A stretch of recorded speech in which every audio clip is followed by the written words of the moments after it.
The courts aren't just about jails and prisons. The judicial system offers alternatives to going down that path.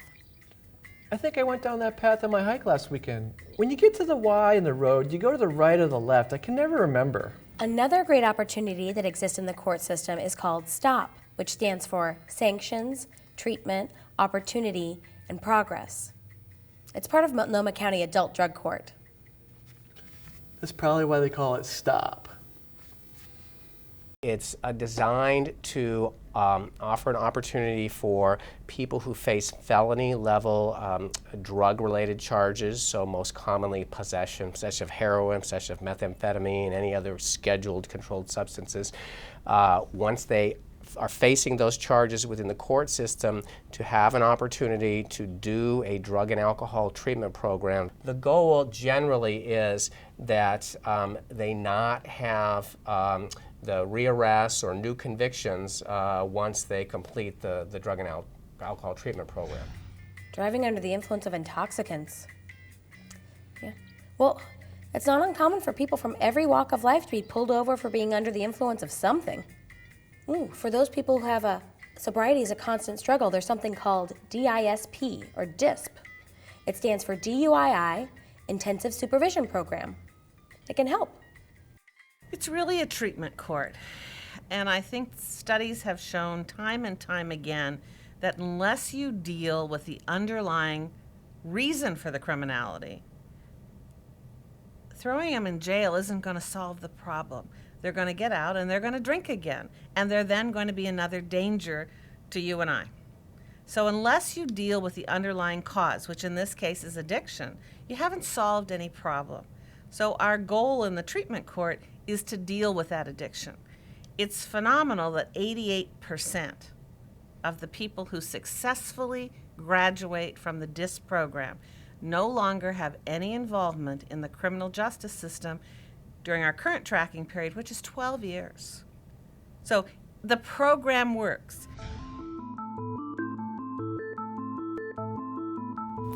Let's peek in on a criminal case. Here we see Judge Wyatt presiding over the case of the State versus Hutton. The two-sided structure under which the criminal trial courts operate requires the prosecution to convince the jury of the defendant's guilt beyond a reasonable doubt. The defendant is presumed innocent until proven guilty. To be on trial, Ned Hutton first had to be issued a citation or be arrested. The next phase of the process is arraignment, or the first court appearance. This is the point at which Ned Hutton is advised of the charges being brought against him by the prosecutor. The judge appoints counsel for Ned if he can't afford a lawyer, and requires him to enter a guilty or not guilty plea. For Ned to be convicted of the crime he's charged with, the prosecutor must prove that Ned intended to do something that the state legislature has determined is criminally wrong. The bottom line here, a person is not guilty of violating a law until the court says so. As a matter of constitutional law, Ned is entitled to his day in court. To prove something by clear and convincing evidence, the party who's brought the lawsuit, the plaintiff, has to convince the trier of fact, who could be the judge or the jury, that it is substantially more likely than not, that the evidence being presented is true. So this is a stricter standard than the preponderance of evidence. But there's one more. Higher than clear and convincing, beyond a reasonable doubt. Most typically, we find this in criminal cases. So what exactly establishes proof beyond a reasonable doubt? The proof would be so convincing that reasonable people would be willing to rely and act on the evidence without hesitation in their own affairs. Or, to put it another way, the facts establishing the defendant's guilt are almost certainly true. Now, this doesn't mean that the judge or jury can't have any doubt, but only that no reasonable person would doubt the truth of the evidence presented. The judge has a very important role in the system.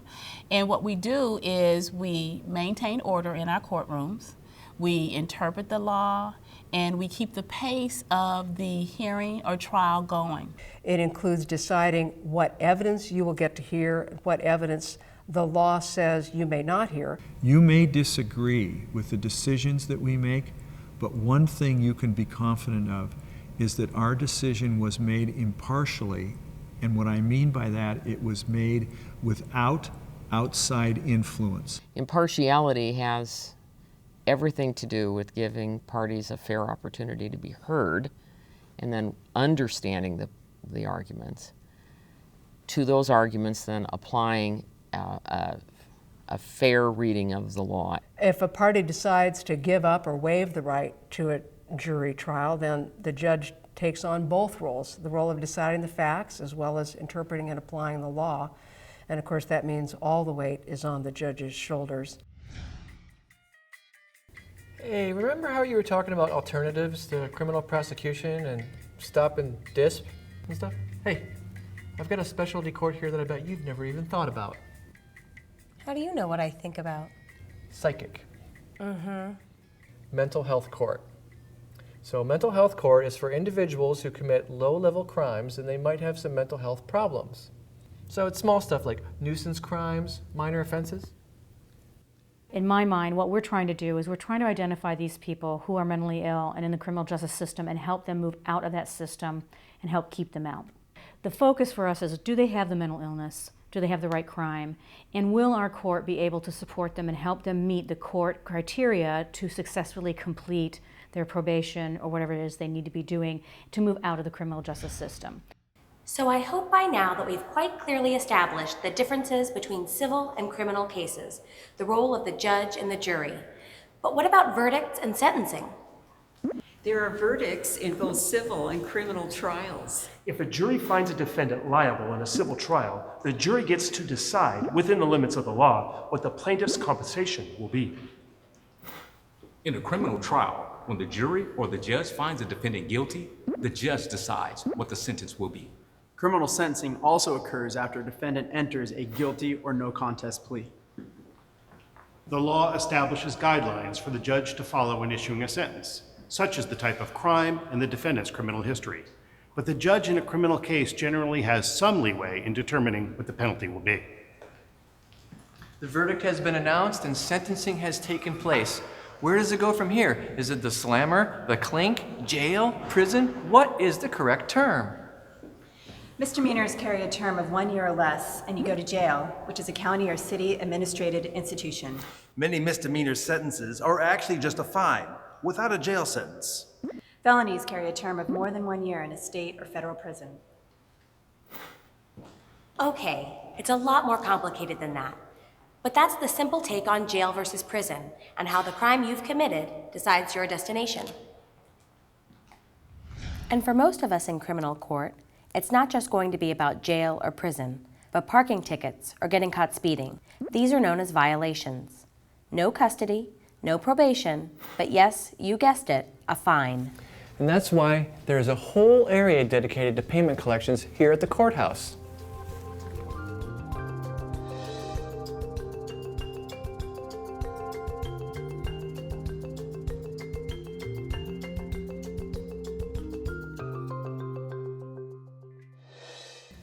Of the thousands of defendants sentenced each year, many will receive probation. Most are also required to pay fines and fees. And sometimes people just need help connecting to services to help them through a really tough time.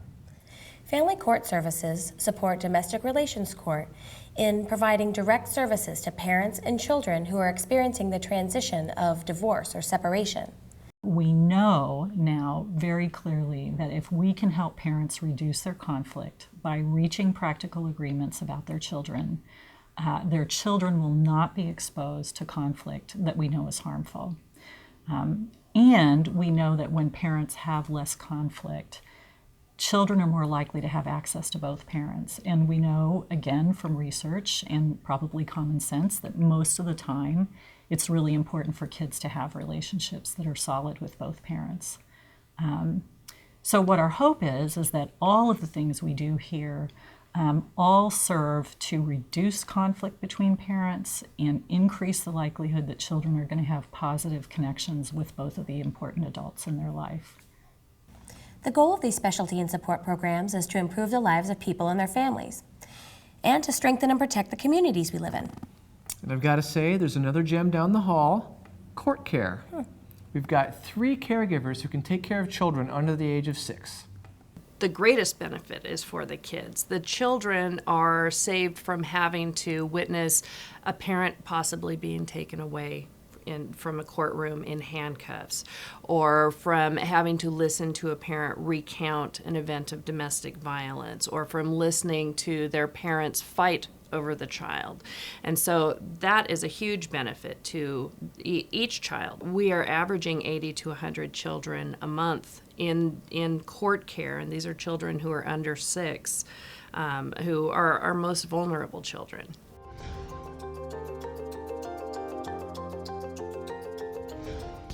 Well, what a day. Welcome back to the filing room. It looks like we made it through some of these cases. Got a brand new batch for you.